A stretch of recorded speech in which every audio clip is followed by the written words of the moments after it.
आवाज आ रही है अब? नमस्कार, आप लोग सभी का स्वागत है इस प्रेस कॉन्फ्रेंस में। आज आपके सामने प्रेस जो कॉन्फ्रेंस करने आया हूं वो गठबंधन गठबंधन और उसमें शामिल लोगों के बारे में एक पोल खोलने के लिए आया हूं। आप सभी को मालूम है कि ये जो इंडिया अलायंस है और उसके जितने शामिल लोग हैं वो 2004 से 2014 तक वो सरकार में थे और जिस तरह से उन्होंने देश को लूटा, लाखों करोड़ों रुपए लूटा है। और ये 2014 के बाद जब देश में ऐसी सरकार आई जिसका मूल मंत्र था zero corruption, policy on zero corruption, no tolerance on zero corruption, तो इन लोगों ने ये जो इसके सरगना लोग थे, जो गठबंधन गठबंधन के लोग, जो उस वक्त जो उन्होंने जो जितना भी घोटाला किया था उसके सरगना लोग सब दिल्ली में बैठे हैं। अब इन लोगों ने राज्य सरकार को लूटने का ठेका दे रखा है। जब सरकार दिल्ली में नहीं बची इनकी और ये करप्शन अब नहीं कर सकते हैं दिल्ली में, देश जो है, जो देश की जो सेंट्रल गवर्नमेंट है वो जब बिल्कुल ईमानदार हो गई तब इन्होंने बिल्कुल चुन लिया सारे राज्य जितने जहां जहां इनकी सरकार है उसको इन्होंने लूटने का ठेका दे दिया है। और लूटने में इनकी जो हिस्सेदारी सारे जितने गठबंधन गठबंधन के लोग हैं उसका एक मूल मंत्र है कि इसमें लूटने में जितना लूट का माल होगा उसमें हिस्सेदारी बराबर की होगी। तो ये देखिए पिछले कई सालों में देखा जा रहा है जहां जहां इनकी सरकारें रही वहां करप्शन जो है बिल्कुल रैम्पेंट करप्शन है और प्रदेश को लूटा जा रहा है और उसका पूरे सरगना जो लोग दिल्ली में बैठे हैं और उनके आदेश अनुसार ये सारा कुछ हो रहा है। मैं कह सकता हूं कि जो राज्यों को उन्होंने ठेका दिया है उसमें बहुत सारे राज्य जो है उनके सरकार है, उसमें से एक जो है वो झारखंड सरकार है जिसके बारे में मैं आज आपको बताना चाहता हूं। झारखंड सरकार के लूट का ठेका जो है वह हेमंत सोरेन जो इंडिया अलायंस के मेंबर हैं, गठबंधन गठबंधन के साथी हैं और उन्होंने घुटने टेक दिए हैं जो दिल्ली में सरगना लोग हैं जिन्होंने परिवारवाद को बढ़ाया है, जिन्होंने तुष्टीकरण को बढ़ाया है, जिन्होंने करप्शन को बढ़ाया है, उनके सामने घुटने टेक दिए हैं और उनके आदेशों पर प्रदेश को लूट रहे हैं। मुझे आश्चर्य नहीं होगा ये कहते हुए कि ये जो करप्शन का स्लीपर सेल है, ये दिल्ली में बैठे सरगना जो जितने भी इंडिया अलायंस के हैं, गठबंधन गठबंधन के हैं, इन्होंने अपने करप्शन के स्लीपर सेल्स को हर प्रदेश में छोड़ दिया है। वो स्लीपर सेल जो है वहाँ के प्रदेश के आम नागरिक को लूट रहा है, वहाँ जो गरीब मजदूर सबका जिनकी चिंता करनी चाहिए था उनको लूट रहा है। देखिए हेमंत सरकार जो है वो झारखंड में है। झारखंड में आज अगर आप पूछें तो ये हेमंत सरकार और हेमंत सोरेन की सरकार जो है, सोरेन की फैमिली जो इन्होंने महाजनों से लड़ाई करके सत्ता तक आए थे, इन्होंने बराबर ये बात कही कि मैं जनता की चिंता करता हूं और आदिवासियों की चिंता करते हैं। लेकिन आज जितने दस्तावेज आप देखेंगे और जितने दस्तावेज जो इन्वेस्टिगेशन के बाद पता चले हैं और लोगों पे जो वहां पर केस दर्ज हुए हैं उससे और जो लोग अरेस्ट हुए उनसे दलीलें जो मिली हैं उससे साफ आपको दिखेगा कि हेमंत सरकार ने किसी को नहीं बख्शा, न अमीर को, न गरीब को, न आदिवासी को, न किसी गरीब मजदूरों को, सबको लूटने का काम किया है। बल्कि अगर मैं ये कहूँ कि एक उर्दू में कहावत है, दश्त दश्त ना छोड़े हमने, बहरे जुल्मात में दौड़ा दिए घोड़े हमने। मतलब कि किसी भी जगह चप्पा जहां भी कमाई का जरिया था उन्होंने छोड़ा नहीं और हर जगह पर उन्होंने कमाई की और वहां पर जो लोग जनता जो है तराई कर रही और उसके बावजूद भी हेमंत सरकार के कानों पे कोई रेंग नहीं है, बल्कि वो सिर्फ जनता की चिंता किए बिना वो सिर्फ इंडिया अलायंस और उसमें हिस्सेदारी जो लूट कमाल बांटने में ही उनकी चिंता और रुचि रही है। लंबी फहरिस्त है, मैं आपको पूरे उसके फहरिस्त के बारे में जो बहुत सारे स्कैम्स किए हैं उन्होंने और बहुत सारे स्कैम्स से कितना बड़ा स्कैम्स है उसके बारे में पूरा तफसील से बताऊंगा। लेकिन इतना मैं नटशेल में जो कहना चाहता हूं कि हेमंत सरकार ने 10-20 हजार करोड़ का अब तक घोटाला जो है खुद को गबन करके खुद खा गया है, 10-20 हजार करोड़। और हर जगह पर उन्होंने, स्टेट में तो वो स्लीपर सेल है लेकिन उनके हर डिस्ट्रिक्ट में हर जगह जहां पैसा बन सकता है उन्होंने हेमंत सोरेन ने अपने स्लीपर सेल को छोड़ दिया है। और वो प्रदेश से भी, चाहे प्रदेश के कुछ अधिकारी हों, प्रदेश के कुछ लोग हों, या बाहर से उनके बुलाए हुए बिचौलिया लोग हों, उनको सबको उस प्रदेश में वहाँ प्रदेश का माल लूटने के लिए छोड़ दिया है। एक कहावत बहुत मशहूर है और शायद वो बहुत फिट होता है हेमंत सरकार के बारे में, कि ज़मीर बिकती है, फरमान बिकता है, दाम तो लगाओ यहाँ। हेमंत सरकार का ईमान भी बिकता है। तो हेमंत सरकार बिल्कुल डिटरमिन है, ईमान बेचेंगे, धर्म बेचेंगे, सब बेचेंगे, लेकिन करप्शन करेंगे, प्रदेश की जनता का माल लूटेंगे। अब मैं आपको थोड़ा तफसील में जाके बताता हूं कि क्या क्या उन्होंने जो है ये किया है। उन्होंने जो है मनरेगा स्कैम किया, उन्होंने allotment of coal quota to the industries, उसमें बड़ा स्कैम किया। इलीगल माइनिंग बहुत रैम्पेंट है वहां पर, इलीगल माइनिंग, और इलीगल माइनिंग जो है वो उनके ही सपोर्ट से हो रहा है। Misuse of fund allocation for rural development, जो रूरल डेवलपमेंट में जो फंड है आया था उस रूरल डेवलपमेंट के विकास के लिए, उसका मिसयूज किया गया है। वहाँ बहुत सारे जमीन के जो है घोटाले से जो स्कैम किया गया है, टेंडर स्कैम हुए हैं, ट्रांसफर पोस्टिंग जो बहुत आम है, पैसा लेकर ट्रांसफर पोस्टिंग करना, और लिक्विड स्कैम। ये सब स्कैम जो है, देखिए मनरेगा स्कैम जो है उसमें 550 करोड़ का स्कैम है, छोटा मोटा नहीं, 550 करोड़। कोल स्कैम जो है, जो जिसमें कोल ब्लॉक अलॉट हुआ है, वो 1500 करोड़, 1500 करोड़ का है। इलीगल माइनिंग जो है वो भी 1500 करोड़ का है, और रूरल डेवलपमेंट का जो फंड जो है वो 1500 से 2000 करोड़ का है। लैंड स्कैम जो है वो 3000 से 5000 करोड़ का है। टेंडर स्कैम 1000 करोड़ का है। ट्रांसफर पोस्टिंग जो है वो 100 करोड़ से 500 करोड़ तक है, और लिक्विड स्कैम जो है वो अभी तक जो जानकारी के हिसाब से 2000 करोड़ का है, लेकिन और भी जानकारी आ सकती है। इसके पीछे क्यों, ये कैसे हुआ है सब सारा करप्शन? क्या ये करप्शन करने के लिए एक छूट दी हुई है, या आखिर ये करप्शन में किसके हाथ है? तो आप देखिए, जो अधिकारी है, चाहे वो पूजा सिंघल हो, चाहे और भी कोई अधिकारी हो, पूजा सिंघल का बहुत ही क्लोज है हेमंत सोरेन से, और हेमंत सोरेन के लिए बहुत काम करती है। उनके यहाँ से और उनके सीए के यहाँ से बड़ी तादाद में पैसा बरामद हुआ था, आपको इसकी जानकारी है। ईडी ने जब वहाँ पर सीज और सर्च करने का किया, और इनकम टैक्स ने जब रेड किया, तो वहाँ पर बहुत बड़ी मात्रा में कैश बरामद हुआ। और वो कैश किसका था? पूजा सिंघल के सीए के पास था, लेकिन कैश जो है वो हेमंत सोरेन का था। जितने भी लोग पकड़ाए, जितने भी अभी तक जो हिरासत में ले गए, अगर सबकी बात को सुना जाए और सबकी दलीलें देखी जाए, और सब ने जो रिवील किया है वो सब जानते हैं कि एक ही तरफ इशारा है, हेमंत सोरेन की तरफ। चाहे वो कोई भी अधिकारी हो, सब हेमंत सोरेन के इशारे पर काम करे। कोई भी बिचौलिया है, हेमंत सोरेन के भी इशारे पर कर रहे हैं, और वहाँ के मुख्यमंत्री उसका पूरा जो फायदा जो उठाने वाले हैं, वहाँ के मुख्यमंत्री है। अब आप देखिए कि पूजा सिंघल जो है वो IAS ऑफिसर है। उन्होंने मनरेगा और कोल जो अलॉटमेंट में, ब्लॉक अलॉटमेंट में पूरे तौर से हेमंत सोरेन की बात मानी। उन्होंने यहां तक कि कोल जो ब्लॉक जो अलॉटमेंट, उन्होंने एक माइंस को अलॉट कर दिया हेमंत सोरेन को भी, और बड़ा उसका इलीगली जो अधिकृत नहीं थे, वो उनको इलीगली उन्हें अलॉट किया हेमंत सोरेन को। इन्वेस्टिगेशन चल रहा है, और भी तफसील आपको कुछ मालूम है, कुछ और भी आने वाली है, लेकिन इतना जरूर जितना मालूम है कि इलीगली जो ऑथराइज नहीं थे हेमंत सोरेन, उनको भी माइंस अलॉट किया पूजा सिंघल ने।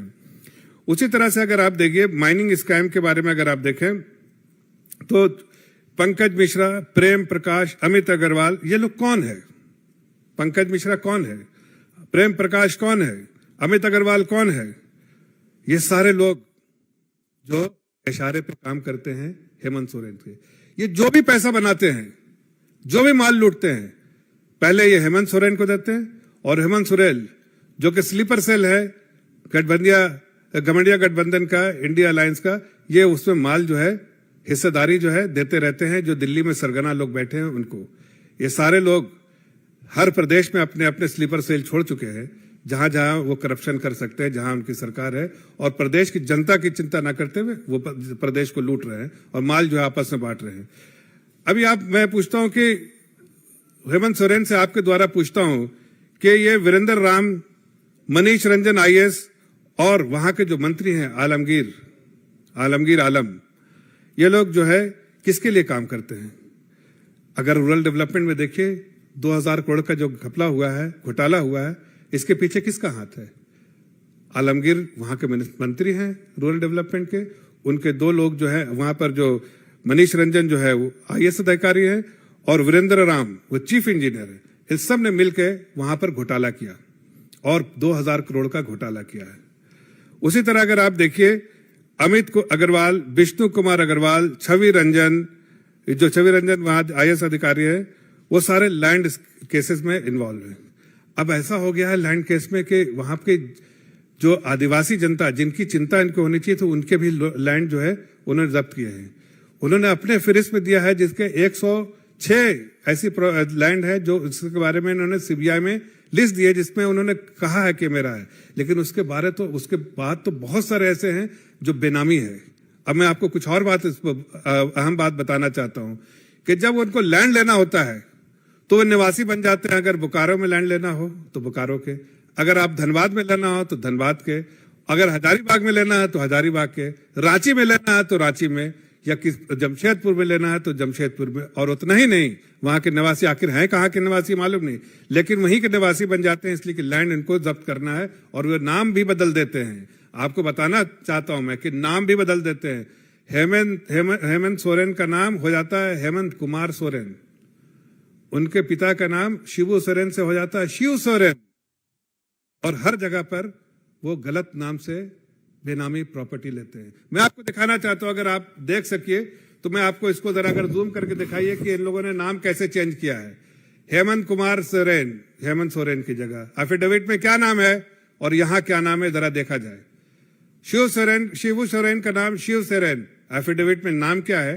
क्या शिव सोरेन है?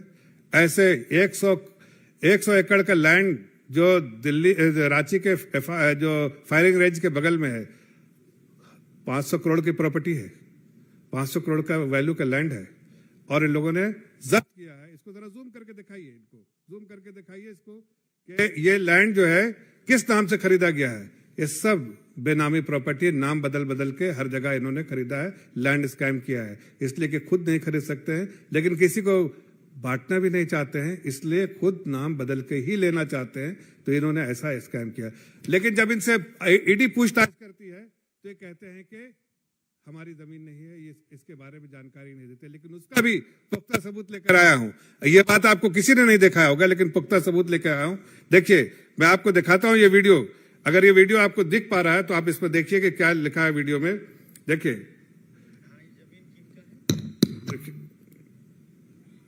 कितना दिन से रह रहे हैं?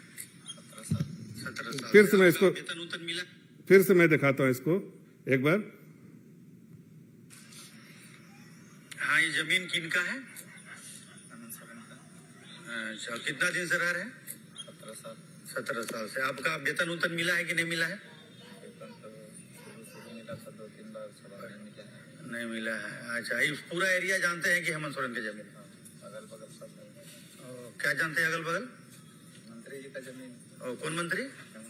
हेमंत सोरेन का। अच्छा, और आजकल विनोद पांडे लोग कितना दिन से नहीं आ रहे? बाउंड्री टूटा था, समय है तो उसके बाद नहीं आए।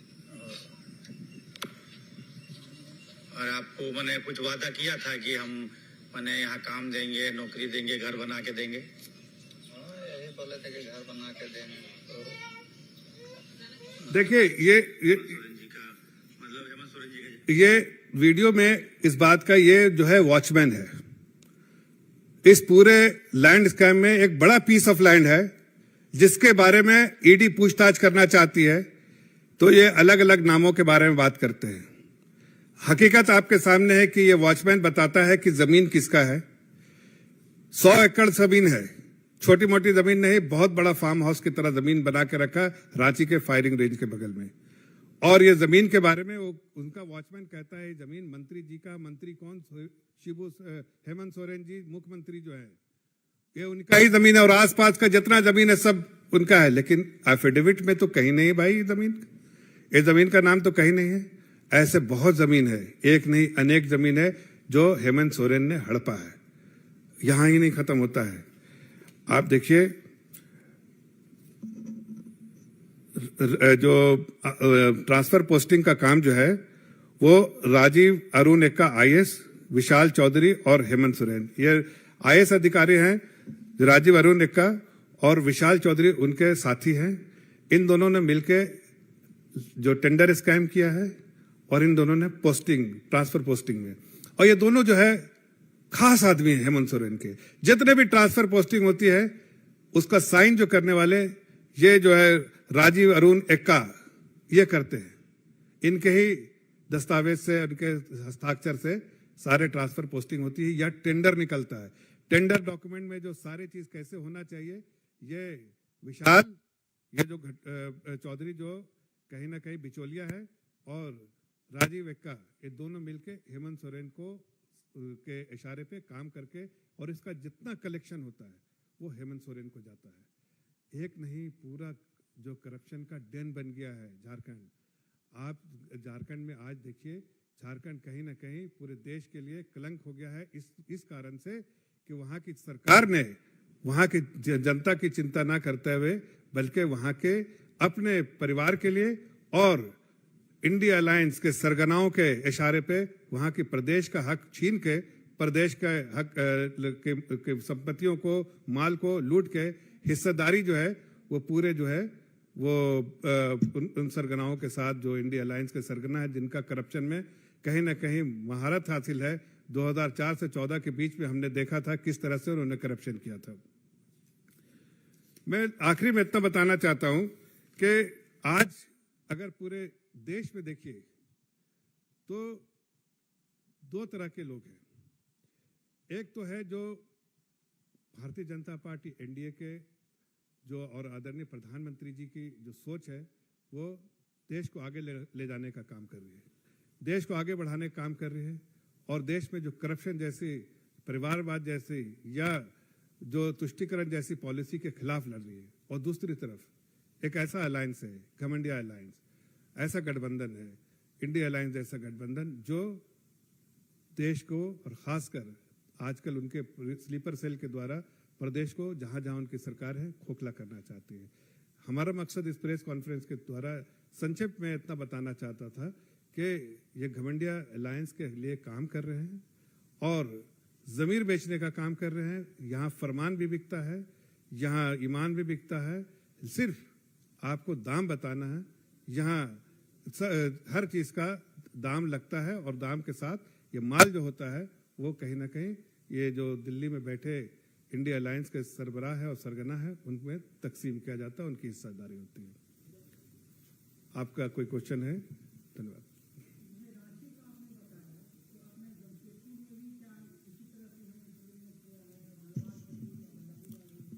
देखिए, कोई ऐसा डिस्ट्रिक्ट नहीं है झारखंड का जहां के वो निवासी नहीं है। आज वहां के बच्चे से पूछिए, अगर जनरल नॉलेज का एक क्वेश्चन आ जाए कि हेमंत सोरेन कहां के हैं, तो बच्चा नहीं बता पाएगा सही आंसर, इसलिए कि हेमंत सोरेन हर जगह पर कहीं नाम बदल के, कहीं काम बदल के, लेकिन हर जगह के निवासी बने हैं। लेकिन असल मकसद उनका है गरीबों का लैंड लूटना, बेनामी प्रॉपर्टी करना और उनसे जब्त करना। एक नहीं, हजारों हजार करोड़ के लैंड उन्होंने किए हैं और हजारों करोड़ का स्कैम किया। आप छोटा सा मिसाल देते हैं, एनजीटी का गाइडलाइंस है कि बालू जो है वो नहीं उठाना चाहिए जून से अक्टूबर तक, लेकिन आज देखिए बिहार में, झारखंड में हर तरह से बालू उठाया जा रहा है। एनजीटी गाइडलाइंस का कोई चिंता नहीं। और आखिर में इतना बोलना चाहता हूं कि देखिए, आज जब ईडी जब इनको बुला रही है, समन कर रही है ये रांची वाले लैंड के लिए, उसके बारे में जानकारी लेने के लिए, तो ये सुप्रीम कोर्ट भाग के जाते हैं। ईडी में अपियर नहीं होते, सुप्रीम कोर्ट में भाग के जाते हैं कि किसी तरह से सुप्रीम कोर्ट से इन्वेस्टिगेशन से राहत मिल जाए और पूछताछ से राहत मिल जाए। लेकिन आज आपको पता है, आज सुप्रीम कोर्ट ने बताया है, आज अपने को आप उन्होंने विड्रॉ करना पड़ा इसलिए कि सुप्रीम कोर्ट का आदेश था कि आप हाईकोर्ट में पहले जाइए, हाईकोर्ट में इसके बारे में अर्जी दीजिए, इसलिए कि वो नहीं चाहते हैं इन्वेस्टिगेशन हो। इन्वेस्टिगेशन को कहीं ना कहीं वो लंबा खींचना चाहते हैं ताकि इनकी जितनी भी जो उसका कहीं ना कहीं आज निर्वाण करना चाहते हैं।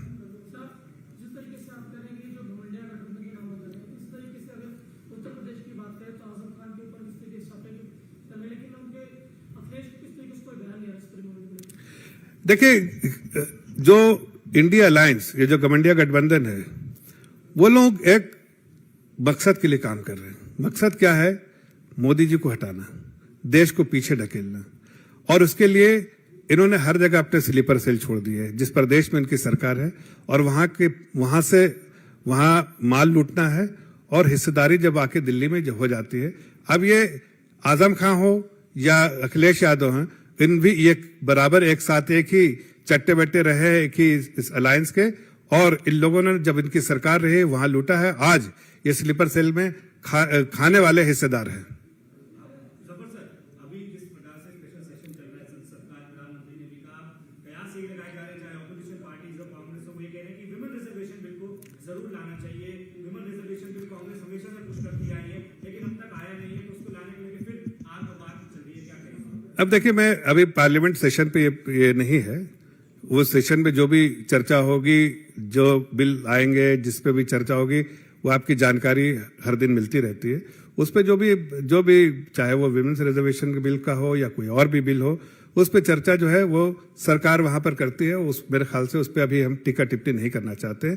आज ये फोकस जो है, मैं पोल खोलने आया था कि आज ये घमंडिया गठबंधन जो इंडिया अलायंस है, उसका असल मकसद क्या है, ताकि वो अपने स्लीपर सेल के द्वारा कहीं ना कहीं हर प्रदेश में जहां उनकी सरकार है वहां पर वो वहां की सरकार को इस्तेमाल करके वहां गबन कर रहे हैं, और इसका इस्तेमाल जो है पूरे देश में हिस्सेदारी करके ये देश को कहीं डिस्टेबलाइज करना चाह रहे हैं। सर, एक सवाल मध्य प्रदेश से जुड़ा है। वहां पर थीम सॉन्ग लॉन्च हुआ है और आरोप लगाया गया है बीजेपी की तरफ से कि वो पाकिस्तान के इमरान खान की पार्टी से प्रेरित हुआ थीम सॉन्ग। देखिए, मैं इसके बारे में जानकारी नहीं, मैं आज इस प्रेस कॉन्फ्रेंस सिर्फ इसी मुद्दे पे कर रहा हूँ। हेमंत सोरेन को सुप्रीम कोर्ट से भी आज राहत नहीं मिली है, वो भी एक बड़ा फैक्टर। बिल्कुल, मैं वही कह रहा था कि हेमंत सोरेन ईडी से इन्वेस्टिगेशन से भागना चाहते हैं। ईडी ने जो इन्वेस्टिगेशन के लिए उनको समन किया है, उससे वो चाहते हैं राहत मिल जाए, इसलिए सुप्रीम कोर्ट का दरवाजा खटखटाया, लेकिन उन्हें कोई राहत नहीं मिली और उन्होंने विड्रॉ कर लिया। और अब उनको सुप्रीम कोर्ट की हिदायत है कि आप हाई कोर्ट में जाइए और अपनी केस को वहां दर्ज कीजिए। लेकिन मुझे पूरा यकीन है कि जिस तरह का गबन किया है, ना तो कोई अदालतों से उनको राहत मिलेगी, बल्कि उनको इन्वेस्टिगेशन को सामना करना पड़ेगा, और प्रदेश की जनता को के सामने उनके जो उन्होंने काले कारतूत किए, जिससे पूरे काले कारतूत से उनका जो हाथ काला है, जितना इन्होंने गबन किया है, वो जनता के सामने आएगा। आप ईडी की बात कर रहे हैं, तो मल्लिकार्जुन खड़गे ने बोला था आज ही कि लगातार विपक्ष को कमजोर करने की कोशिश हो रही है, ईडी के थ्रू विपक्ष को कमजोर किया जा रहा है। क्योंकि नेहरू जी ने एक बार कहा था कि अगर विपक्ष मजबूत नहीं होगा तो डेमोक्रेसी भी खतरे में है, सिस्टम भी कमजोर होगा। देखिए, ईडी अपना काम कर रही है। अब मैं इसके बारे में जैसे आपको दिखाया था कि अगर कोई मुख्यमंत्री अपना नाम बदल दे, अपना निवास जहां का निवासी है वहां से बदल दे, तो ऐसे में इन्वेस्टिगेशन नहीं होना चाहिए क्या?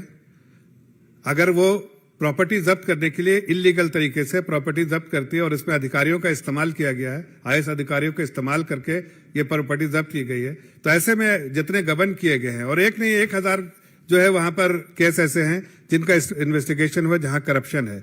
करप्शन के लिए तो ईडी है जो वो इन्वेस्टिगेट करती है। इन्वेस्टिगेशन बिना कोई लीड के नहीं करती। जब एजेंसीज के पास अपना लीड आता है कोई, उस लीड को जो है ठोक ठका के फिर उसके बाद इन्वेस्टिगेशन करती है, और इसी इन्वेस्टिगेशन का नतीजा है कि वो आज सुप्रीम कोर्ट भाग रहे हैं कि इन्वेस्टिगेशन फर्दर रहे। इनके पास कोई जवाब नहीं है। हेमंत सोरेन के पास कोई नहीं जवाब है कि वो हेमंत कुमार सोरेन और शिबू सोरेन की जगह शिव सोरेन कैसे होगा, और ये 100 करोड़ की 100 एकड़ जो प्रॉपर्टी है, और उसके अगल बगल में उनके खुद जो वहां पर वॉचमैन है वो कह रहे हैं कि अगल बगल की भी प्रॉपर्टी उनकी है।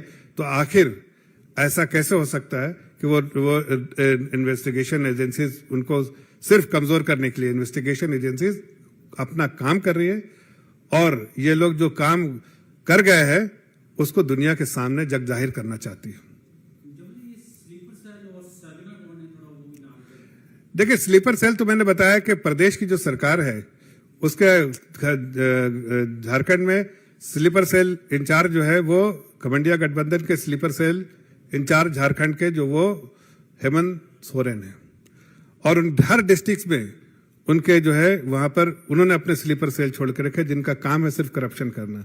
वहां से करप्शन होकर कलेक्शन होकर हेमंत सोरेन के पास जाता है, हेमंत सोरेन अपना माल रख के फिर बाकी जो है हिस्सेदारी जो है यहाँ पे दिल्ली में जो सरगना जो इंडिया अलायंस जो कह रहे हैं उनके जो मेंबर्स लोग हैं शामिल है उन्हीं की पोल खोल रहा हूं मैं, उन लोगों को भी कहीं ना कहीं हिस्सेदारी मिलती है।